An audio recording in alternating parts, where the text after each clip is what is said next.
નમસ્કાર દર્શક મિત્રો, એચડી ન્યૂઝમાં આપનું હાર્દિક સ્વાગત છે। હું છું આપની સાથે આરડી વાઘેલા। જોઈએ આજના મુખ્ય સમાચાર।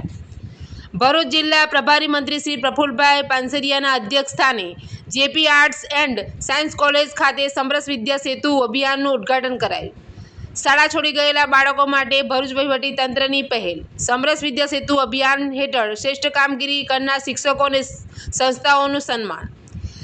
કાશ્મીરથી કન્યાકુમારી સુધી વિવિધ ભાષાઓ અને પ્રાંતો હોવા છતાં શિક્ષણની અને શિક્ષકના હૃદયની ભાષા એક જ છે।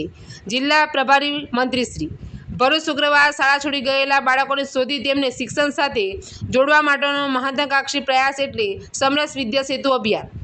ભરૂચ જિલ્લામાં આ અભિયાનના ઉદ્ઘાટન સમારંભમાં આરોગ્ય અને પરિવાર કલ્યાણ તેમજ તબીબી શિક્ષણ મંત્રી શ્રી અને જિલ્લા પ્રભારી મંત્રી શ્રી પ્રફુલભાઈ પાનસરિયાના અધ્યક્ષસ્થાને JP arts and science college Bharuch સ્થિત શ્રી અતુલાનંદજી ઓડિટોરિયમ ખાતે કાર્યક્રમ યોજાયો હતો।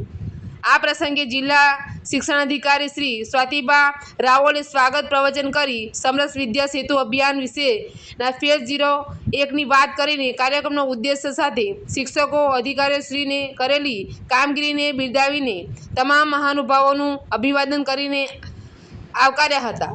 એચડી ન્યૂઝ સાથે રિપોર્ટ રાકેશ પાઠક, ભરૂચ।